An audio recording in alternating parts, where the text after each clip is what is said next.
Why, hello, and welcome back. So, here I am, and I'm going to try and tell you everything that I do know about computers. In case you're planning to get a computer and have no idea where to start.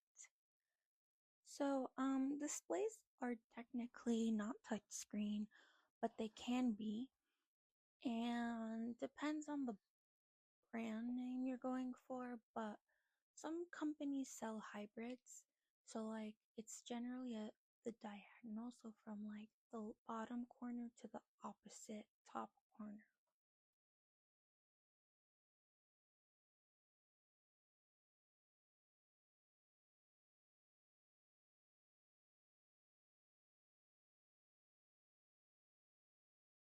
Now, as of lately, computers are like USB-C. USB-C is faster. It basically works in making it quicker, whatever it is, whether it's charging or like connecting something to the computer and like downloading, uploading. Downloading meaning that you're um basically taking something and making it offline in part of the device, whatever the device may be. And uploading meaning that it is um basically um going from the device to the internet.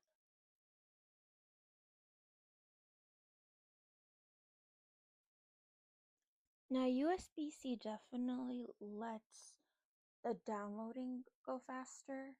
So from internet to no internet.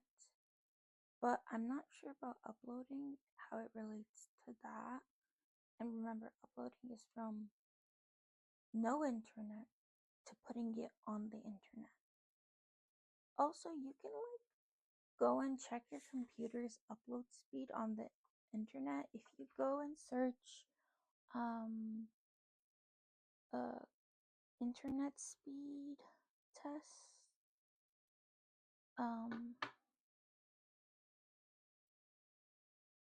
you immediately get something from Google, and then you press run speed test, and like my computer is above 100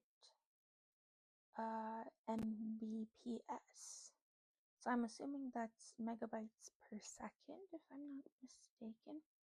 Now mine was 299.4, and then for download at least, and for upload it's 88.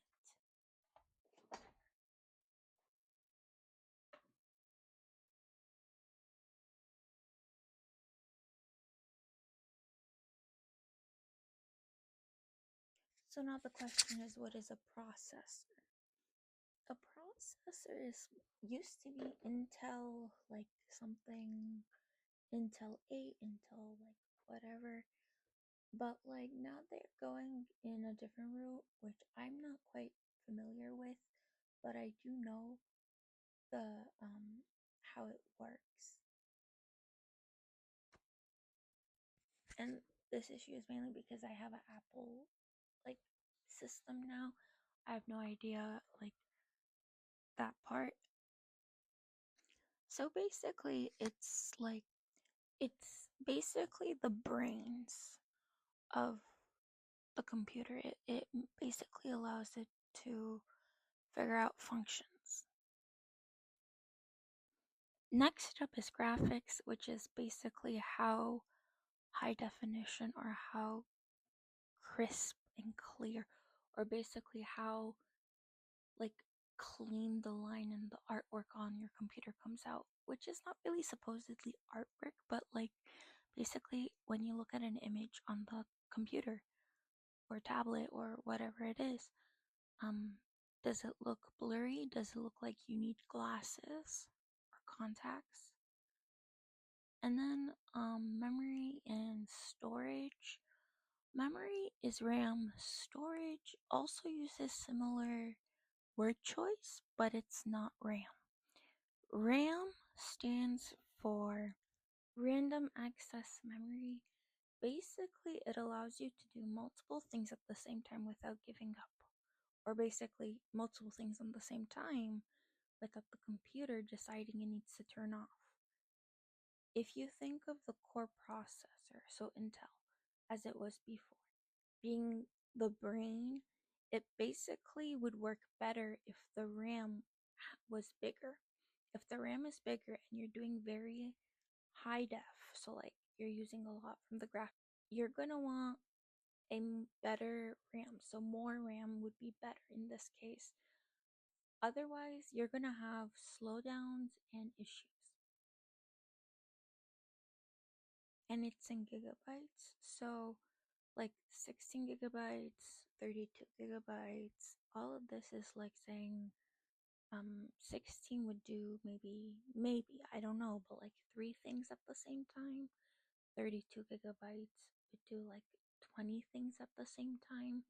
It's very useful if you're into using computers for work or school, and it's not necessarily writing, it's like mm, films, for instance, making films. Now, gigabytes in terms of storage is just saying how much can you save on the computer. So it's like saying I have a closet that's like 3 feet by 5 feet. Um, it can fit 100 clothes. If you try going beyond 100 clothes, it will basically say go find somewhere else to put it in because it won't work unless you make room. But how would you make room? You basically get rid of some of the old stuff to put in new stuff. So basically, the more the better. If you are dealing with um, high usage of like gigabytes of storage. So like if you're making a video, what I found with my YouTube videos is that it's like 2 gigabytes per 15 minutes. So like if I have a 256 gigabyte computer, well, by 100 videos, most definitely I'm going to need a new computer unless you find a hard drive, so like a flash drive or something, or iCloud storage, or Google Drive storage, or Microsoft storage, basically. Um, so that is with storage. So it's not like the end of the world if you come low, but you're gonna have to basically pay for extra at this point in time in the world. You pay extra. Also, what is gigabyte and what is terabyte? Gigabytes is 1,000 kilobytes. Gigabyte is generally how things are measured. Not kilobytes, but then terabytes is 1,000 gigabytes. So if you have a computer which is like 2 TB, you have 2,000 gigabytes. So remember that thing I said? What if the computer was 256 and each video is 2? You borderline have only the ability to make 100 videos. But what if it was 2,000? I've done the math. You can have 1,000 videos, not 100, 1,000 videos before your computer shuts down. Also, if your computer is basically like running on low storage, and like this is basically how I was taught it, but basically if you're like way like you used almost all of it and your computer's slowing down and you don't know why, it could just be because the computer has to read through every single item every time it turns on. So in that case, I would definitely recommend more RAM for people who know what the computer is for, and it's specifically for like the arts, not writing, but arts. And that is basically all that I can tell so far from my understanding of computers. Now, what does Apple have for its processor?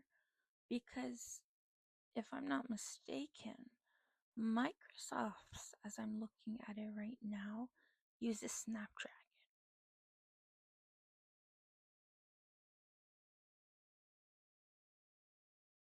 Apple,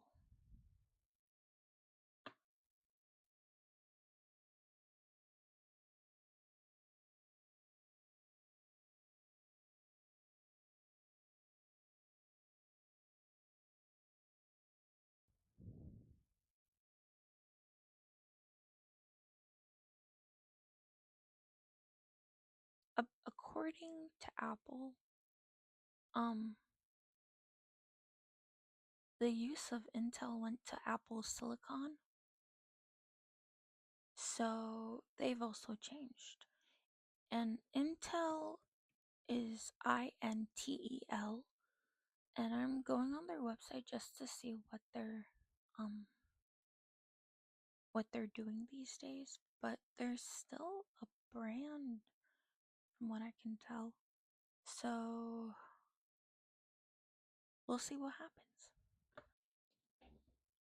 I am back from another day to mention that for devices that have no cellular and only work based off Wi Fi, if you go outside of your Wi Fi's range and you're basically offline, so with no internet at all, which would mean no cellular either, what I would recommend is to turn off the Wi Fi because there's something in today's devices that's called like Wi Fi roaming. Basically, it will drain your battery every minute to search for Wi Fi, and it will always come out as a bad thing because the internet needs password most of the time. So if you turn off the Wi Fi option, then basically you're getting a battery saver. So thank you for listening to me. Disclaimer: if you have any questions, just Google it or maybe comment or go ask someone like in your school, your workplace, because maybe my wording made it easier to understand, but Googling it definitely would be a good option if you're still questioning or curious. But then again, thank you for listening to me. I hope I helped. Everything was great. Thank you and bye.